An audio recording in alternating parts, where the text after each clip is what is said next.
सच बताऊं भैया, जब पीछे पड़ गए भोले बाबा तो भगवान ने कहा यथेच्छसी, दिखा दूंगा कभी, फिर दिखाऊंगा पक्का।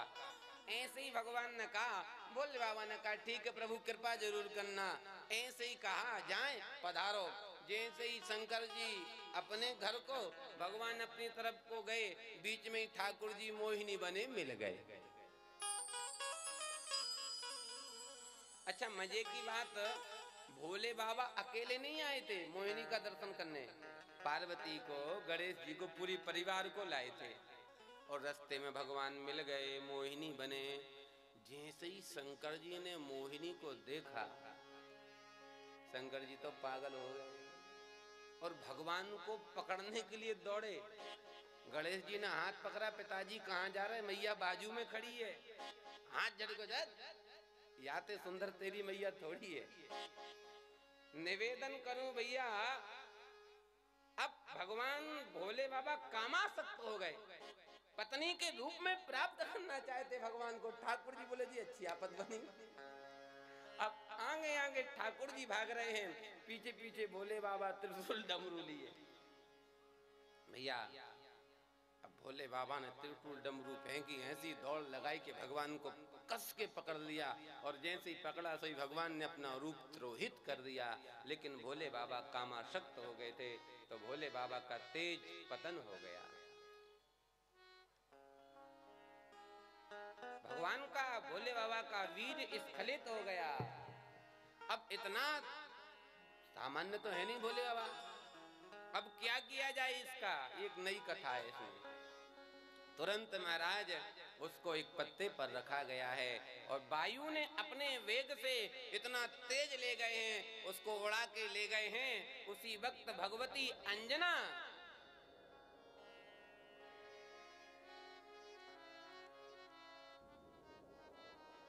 ऊपर को बाल धोई थी, अंजना भैया ने बाल धोया था तो छत पे बाल सुखा रही थी।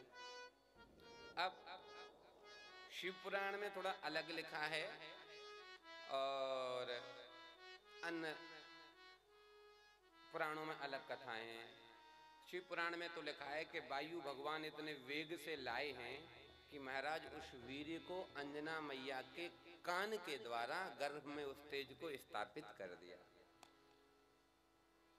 और महाराज वही अंजना मैया हो गई गर्भवती। बोलो बजरंग बली की। और भोले बाबा के रूप में हनुमान जी का अवतार हो गया।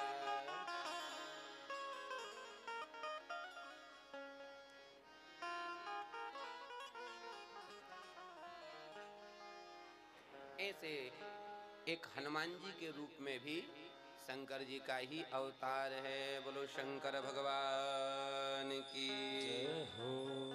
राम काजे करे, राम काजे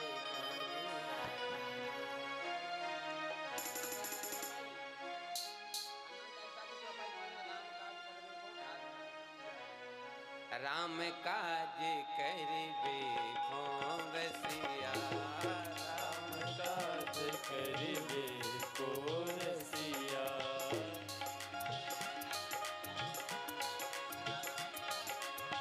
राम लखन सीता मन बसिया, राम लखन सीता मन बसिया।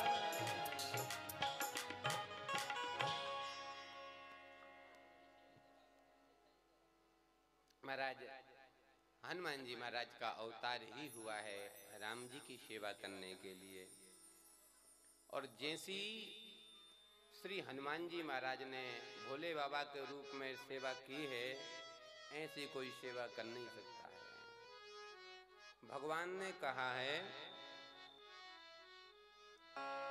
भरत भाई कपि से उरन हम नाई, भरत भाई कपि से उड़न हम नाई। भरत मैं सबसे पूर्ण हो सकता हूँ, पर मैं हनुमान का कर्जदार ही हूँ। भरत जी ने कहा प्रभु कोई कमी थोड़ी है, चुका दो। क्या है कि भी नहीं चुका सकता हूं। कर्जा कब चुकता है राय साहब? जो लो वो वापिस करो। अच्छा, राम जी चाहे तो हनुमान जी का कर्जा चुका सकते हैं क्या?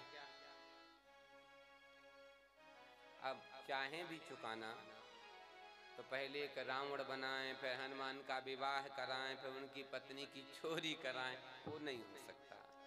इसलिए भरत भाई कपि से उरिन हम नाही।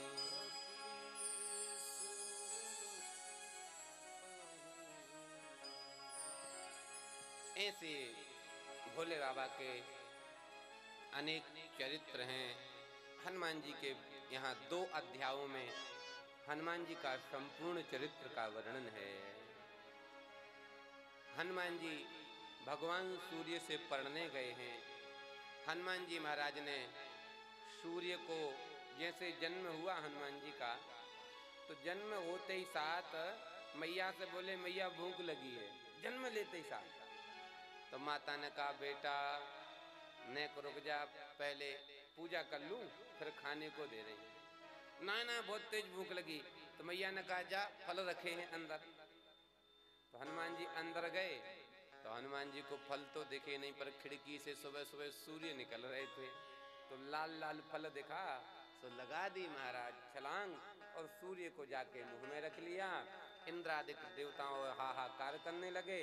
इंद्र आया है, ऐरावत हाथी पर बैठ के वज्र का प्रहार किया है, हनुमान जी की ठोड़ी में लगा है, इसलिए हनुमान जी का मुंह ऐसा हो गया। पहले हमारे आपके जैसे था, ये इंद्र ने वज्र मार दिया तो हनुमान जी की ठोड़ी ऐसी हो गई। हनुमान जी मूर्छित हो गए।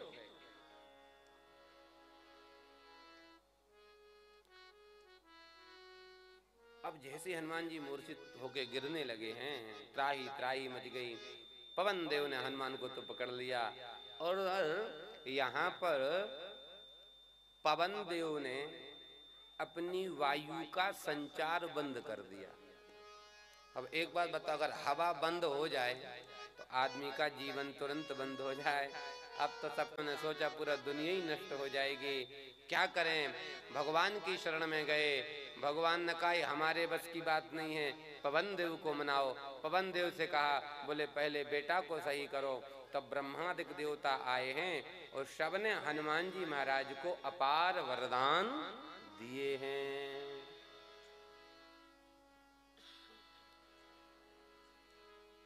ऐसी सुंदर कथाएं हैं। हनुमान जी बालकाल में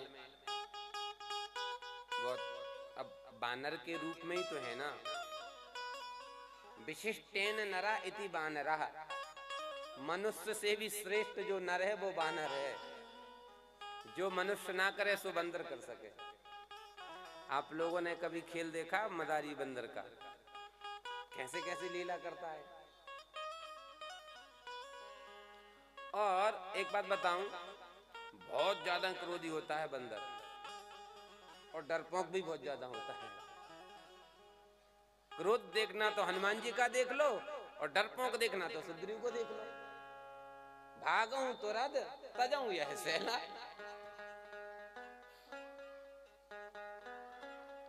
शेर बंदर का कभी शिकार नहीं करता।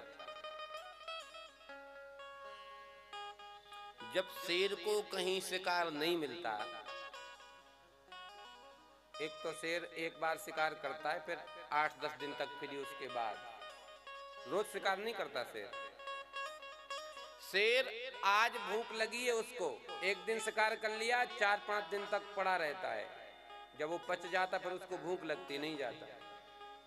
2 दिन 3 दिन 4, अब उसको लगता है कि मेरे प्राण निकल जाएंगे, तब वह उठता है। और भूखा शेर बहुत खतरनाक होता है, बहुत खतरनाक होता है। जब उसका कहीं दाव नहीं लगता है तो सबसे आखिरी में जाता है। बंदरों का तो ठिकाना होता है बगीचा, जहां वहां बंदर। अब बंदर देखते हैं शेर आया तो सबके सब चढ़ जाते हैं पेड़ों पर एकदम ऊपर, और ऊपर से ऐसे देखते हैं आप लोग कहीं वृंदावन जाना, बंदरों को देखना ऐसे देखते हैं, मन में सोचते हैं अभी तो शेर हमको दिख रहा, फिर छिपेंगे पत्तों में। तो अब बंदर बेचारे बंदर डर जाए, ऐसे बैठ जाएंगे छिपके, पर फिर भी देखेंगे दिख रहा है। और शेर भी हंसता है, देखो कितना डर रहा है। तो अब बंदर क्या सोचते हैं, बंदर अपनी आंख बंद कर लेते हैं, ऐसे बैठ जाते दोनों हाथ कर, आंख बंद कर लेते हैं और क्या सोचते हैं, अब शेर हमको नहीं दिख रहा तो शेर हमें भी नहीं दिख रहा। हमने आंखें बंद कर ली और सोचते हैं शेर को मैं नहीं देख रहा हूं तो शेर मुझे भी नहीं दिख रहा। ऐसे बैठे बैठे सोचते हैं अब जाएगा अब जाएगा अब जाएगा। अब पकड़े तो कुछ है नहीं है, आंख बंद किए बैठे हैं। जब बहुत देर होती है तो शेर एक दहाड़ मारता है, और जैसे ही शेर दहाड़ मारता है तो ऐसे बैठे हैं और शेर की दहाड़ को सुन के ऐसे चौंकते हैं। अब पकड़े है नहीं, ऊपर से सब टप टप नीचे गिरते हैं। जितना मन करता है शेर उतना खाता है और छोड़ के चला जाता है। निरीह जानवर है।